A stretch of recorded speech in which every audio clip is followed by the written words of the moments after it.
sejam bem-vindos ao Entre Conversas. Hoje a gente recebe uma visita especial que vai contar um pouquinho da carreira no jornalismo esportivo.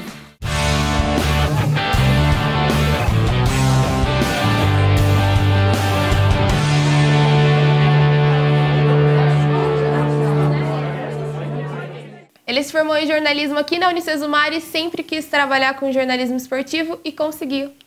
Alçou voos mais longos e hoje é repórter do Sport TV, William Kaiser. Tudo bem? Tudo bom, Amanda? Obrigado aí pelo convite. Eu tô sempre do lado oposto, né? Entrevistando. Fazendo a entrevista. Vai ser legal. É bom. É raro, mas é bom, é gostoso. Legal. Nosso encontro foi bem estranho, né? Mas legal. Lá no Rio, tava fazendo meu TCC e encontrei o William. Ele falou, cara, eu já trabalhei na rádio Unicesumar, me conta como é que é isso. Eu estudei aqui na Unicesumar de 2008 a 2011 e já em 2008, quando a gente chegou, não tinha TV ainda. A TV era aquele plano, aquele sonho de ter a TV, então a gente já chegou com aquele, pô, será que vai ter a TV, será que vai ter a TV? Mas já tinha a RUC, a Rádio Universitária Sesumar FM, que imagino que seja conhecido como RUC ainda, né? E aí, desde aquela época, a gente já entrou naquele estágio voluntário na rádio e eu lembro que eu vinha todo dia, todo santo dia eu estava aqui na rádio e eu lembro que surgiu um espaço como estagiário remunerado, até então era estagiário voluntário. E como eu vinha sempre, né, acho que olharam, pô, esse menino aí, ele tá afim, né?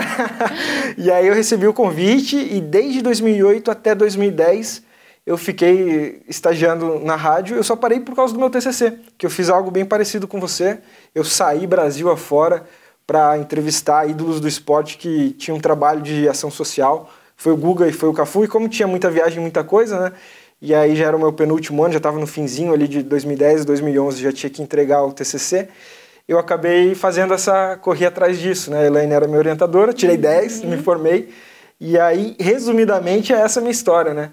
Aqui na Unicesumar. Mas claro que, além da rádio e além do TCC, nesse período de graduação lembro de muitas histórias, tem a parte teórica da sala de aula, dos professores, que muitos são os professores até hoje do curso de jornalismo, muitos já me deram aula, né? Claro que alguns mudaram, mas também a parte prática, né? A gente aprende muito, a gente acaba aprendendo na prática, né? A rádio para mim foi uma escola e a TV surgiu já no meu último ano. Então eu aproveitei bem um pouquinho da TV, na verdade agora eu tô conhecendo... É a realização do que vocês viram... A realização do que a gente sempre ouviu, né, que teria. O professor Wilson sempre contava do sonho da TV, de trazer a TV, a gente ficava naquela expectativa, né? Quando a TV estreou já era nosso último ano, imagina, com TCC e um monte de coisa, a gente aproveitou pouco a TV, mas agora eu vou aproveitar hoje, eu vou falar bastante. Ótimo, perfeito, assim que a gente gosta. Eu queria saber de você, que você estava me contando também, que você já produzia alguns materiais audiovisuais depois, que envolvia esporte, que é com o que você trabalha hoje. Como é que era esse projeto? Assim, até vi alguns vídeos no YouTube e tal. Deu risada você? Mas estão bons, viu? Nossa, obrigado, então eu agradeço. Não procure no YouTube, tá? William Kaiser, nada, não escreva, mas tô brincando, não tem problema nenhum. Acho até legal de assistir e ver a mudança, a evolução. Né? A evolução. Então, quando você tiver um tempinho aí, não agora, ou de repente pega teu celular aí e já olha, mas continua assistindo a gente, coloca ali William Kaiser ou Esquema Rápido. Porque eu criei um blog em 2009, 2010, criei um blog com 4 amigos que se formaram comigo. Então era eu, o Paulo André Zarpelon, também formado em jornalismo, Carlos Emori também. Que trabalha aqui. Exato. Que legal, não sabia. E o Bruno Gerhard, que também hoje é repórter aqui em Maringá. Os 4 a gente formou um blog, o Esquema Rápido. Era para uma TV web, enquanto a gente não tinha a nossa TV aqui na Unicesumar, a gente tinha uma TV web que a gente tinha esse programa. Mas ele não foi muito pra frente na TV, sabe? A gente não sabia fazer TV e era TV web, então não era legal. Então a ideia foi transformar aquele negócio de TV web e aquela aspiração que a gente tinha em um blog. E a gente criou o blog, o Esquema Rápido. Mas aí, pra gente criar o blog, nem todo mundo tinha tempo, né? De postar todo dia, e o Paulo e o Carlos Emori acabaram saindo e ficou eu e o Bruno. E a gente começou a fazer esse blog de jornalismo esportivo. E aí o que a gente fazia? Qual que era a nossa ideia? Eu, como tinha o sonho de ser jornalista esportivo, pensava o seguinte, poxa, eu vou escrever sobre a seleção brasileira, vou escrever sobre o Flamengo, o Corinthians, o Palmeiras, São Paulo. Poxa, posso até escrever, mas o cara que quer ver isso, ele não vai acessar o meu blog, ele vai acessar o Globoesporte.com, ele vai acessar de qualquer outra empresa do ramo, né? Eu ler os grandes comentaristas, então eu pensei, poxa, vou focar na minha área. Eu tenho que ser o único na minha vivência aqui, né? Na atmosfera que eu estou vivendo. Então tinha Maringá. E aí eu fui explorar Maringá no seu auge ali, que não tinha nada de esporte. Hoje a gente tem o Maringá na primeira divisão do Paranaense, disputando a Série D do Campeonato Brasileiro. Mas na época, 2010, eu cobri o primeiro jogo do Maringá, da história do Maringá, na terceira divisão do futebol paranaense, gente. Então eu lembro que até hoje me marcou muito aquele jogo, foi o Maringá Futebol Clube, venceu o Junior Team por 1-0, um time de Londrina. Gol do Cabixi, eu marquei então, foi o primeiro jogo da história do Maringá, que não estava longe de estar na primeira divisão do Paranaense, né? Estava na terceira, mas não tinha ninguém para fazer, para cobrir. E ali a gente achou um espaço, a gente fazia vídeos, a gente fazia entrevistas, a gente levava esse vídeo para a internet, a gente tinha os nossos textos, então ali a parte multimídia na prática que eu acabei aprendendo a fazer tudo sozinho.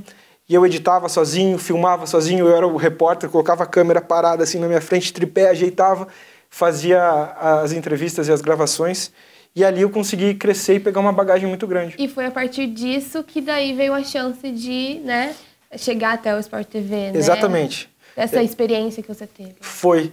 Porque eu já sabia que o Sport TV e a TV Globo eles têm um processo seletivo chamado Passaporte Sport TV. Esse projeto seletivo ele acontece sempre de 2 em 2 anos, nos grandes eventos, Copa do Mundo ou Olimpíada. 2010, 2012, 2014. Começou em 2010, na Copa do Mundo da África do Sul, teve em Londres 2012. E aí, só que em Londres 2012 a seleção sempre começa um ano antes, né? Para 2012 a seleção começou no ano de 2011. Eu ainda estava estudando aqui, então eu não podia me inscrever.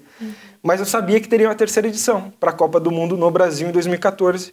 E aí eu já estava formado, já trabalhava, eu trabalhei na Gazeta do Povo, aqui na época tinha a Gazeta Maringá, hoje já não tem mais, mas eu trabalhei no site na época, e aí eu fiz o processo seletivo. E o processo seletivo para o passaporte é exatamente isso.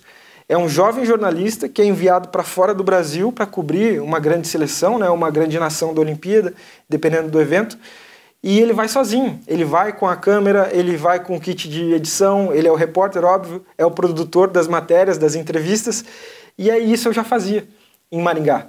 Então, durante o processo seletivo, claro, imagina, eram 4.500 candidatos, 5.000 candidatos, foram 11 escolhidos. É um curso de medicina, né, se a gente for ver. E eu lembro que durante o processo as etapas eram rigorosas, foram 6 meses de processo seletivo. Mas chegou um momento do processo seletivo que eu percebi que eu já estava fazendo tanto isso em Maringá, que quando eu comecei a fazer na prática lá no Rio de Janeiro e o pessoal começou a me avaliar, eu percebi que eu ia passar. Porque eu percebi que eles notaram que eu fazia, que eu já fazia o que eles queriam. A experiência. Exatamente. E a parte prática que eu acho que foi o determinante para eu passar e conseguir essa minha vaga. Hoje eu sou repórter da TV Globo e do Sport TV, mas começou assim, né?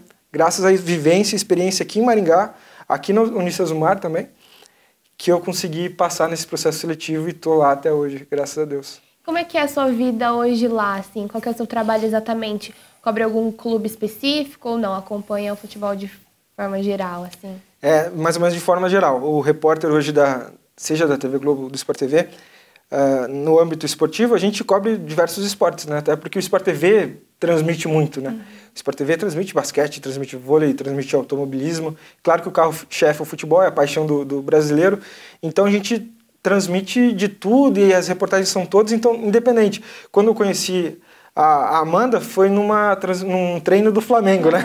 Exatamente. A Amanda estava fazendo o TCC dela no Rio de Janeiro e a gente estava, por curiosidade, no Ninho do Urubu. Então, independente disso, eu estava no treino do Flamengo naquele dia, mas uma semana antes eu estava em Abu Dhabi para transmitir um evento de jiu-jitsu no canal Combate. Totalmente diferente. Totalmente diferente. Então, assim, acho que a gente tem esse leque, né?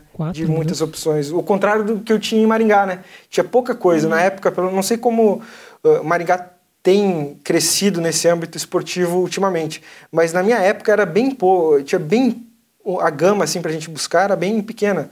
O Maringá estava começando no futebol, tinha o futsal ainda, não tinha o vôlei na época.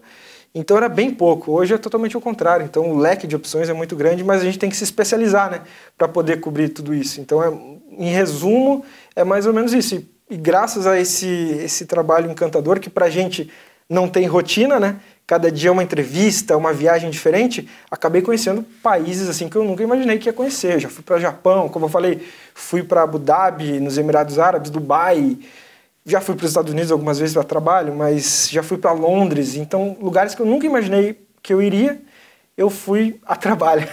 Legal. que é legal, né? Quer dizer, o que você sonhou foi muito mais, assim, hoje, parando para pensar, pensava em uma coisa e hoje é muito maior, né? Foi muito maior. Porque eu lembro que eu comentava com os amigos, com a família, que o meu grande sonho era trabalhar em algum jornal impresso, que fosse o digital da cidade, e de repente ter uma boquinha em uma rádio. O meu sonho era esse. Em 2, 3 anos eu queria ter um... Isso eu falava, mas isso era coisa de pai e mãe, né? A gente conversa em casa. Aí eu brincava que, meu sonho é trabalhar no tal jornal e na tal rádio aqui em Maringá, e daqui uns 5 anos, de repente, eu tento ir para São Paulo, para o Rio de Janeiro, para tentar uma vaga em uma grande empresa de jornalismo esportivo, que é o que eu era apaixonado. Acabou que foi muito rápido, né? Mas às vezes não é. E também isso eu acho legal deixar claro. Não significa se a tua ascensão é rápida ou se é demorada. Cada um tem seu tempo, né? E aí eu acho que não significa se um é rápido ou se o outro é devagar, que um é bom ou o outro é ruim. Não tem nada a ver. O bom e o ruim é muito subjetivo. Isso eu aprendi na minha profissão. Você ser bom ou ruim depende de quem está te olhando. Às vezes o número 1 te acha bom, o número 2 te acha ruim, mas quem que vai decidir? É o 1 ou o número 2? Então essa área do jornalismo também, e aí a gente entra na TV, né? Porque o repórter da TV, ou seja, o apresentador, ele está muito exposto. Você está muito exposto aqui quando você está apresentando o teu programa. Tem muita gente te olhando. Tem gente que olha, caramba, essa Amanda, hein? Daqui uns dias está na Globo. Mas, e aí? Mas será que quem Tem gente que não gosta também. Mas e aí? Quem vai escolher? Será que quem vai escolher vai te olhar assim? Então tem muito lado subjetivo do jornalismo, e isso não pode deixar a turma, e eu sei que tem muitos estudantes de jornalismo que vão assistir a gente, não pode deixar a petecas cair, né? Eu não fui aceito, e eu posso falar que eu fiz vaga de estágio na RIC, aqui em Maringá, não fui aceito. No Diário eu tentei entrar e não consegui entrar. Fiz o processo seletivo da RPC, ainda avancei, eu lembro que eu avancei em Maringá, ainda fiquei bem colocado, mas acabei não entrando no processo seletivo que eles tinham. E aí eu me perguntava, poxa, eu vou fazer o processo seletivo da TV Globo se eu não passei aqui em 3, 4... processos seletivos que eu tentei, e eu pensava, poxa, não vou fazer, mas como que eu posso potencializar minhas chances de passar nesse processo seletivo? Posso colocar meu trabalho em prática. Foi quando eu criei o tal do blog Esquema Rápido, né? E eu fazia tudo, tinha área multimídia que eu já contei para vocês aqui, com a câmera e tal, editava. E assim eu potencializei minha chance de tentar passar nesse processo seletivo. E no fim valeu a pena. No fim valeu a pena. Claro que hoje é muito gostoso contar a história, né? Falei, poxa, olha, fiz tudo na prática, corri atrás, fiz o processo seletivo e entrei. Mas nesse caminho todo que eu resumi em 10 segundos aqui, poxa, quantas vezes as coisas deram errado, quantas vezes acabou a bateria da câmera e eu olhei e tinha esquecido a segunda câmera, quantas vezes o microfone saiu de sync, quantas vezes tive problema de áudio e perdi a entrevista, e um monte de vezes. Isso acontece, tá no nosso dia a dia. Imagina, dá um problema numa câmera e a gente perde uma entrevista. Então, claro que falar parece um caminho curto, né? Mas é totalmente o contrário. Quanto mais você faz, quanto mais você corre atrás, mais difícil é. Mais a recompensa chega, independente de como for, né? Legal. Nossa, que mensagem legal pra gente terminar. Eu acho que é legal, né? Porque isso, independente da profissão, é algo da vida. Algo da vida. As pessoas vão gostar de você e não vão gostar. É difícil até que a maioria goste, né? Mas, independente disso, a gente tem que estar sempre se moldando e tentando potencializar as nossas chances para buscar um espaço, buscar uma carreira, uma oportunidade. Eu acho que, além da profissão, do lado do negócio, tem a parte humana, né? Legal. E acho que isso é bom também sempre deixar bem claro. Legal, obrigada por ter vindo, viu? Eu que agradeço, para mim é um prazer estar aqui sempre de que novo. estiver por Maringá, sempre bem-vindo. Vou correr aqui porque eu gosto de estar aqui. Que bom. Me sinto bem. Pessoal, por hoje é só, mas a gente pode continuar conversando pelas nossas redes sociais ou pelo nosso e-mail, que é redação@unicesumar.edu.br. Um beijo e até semana que vem.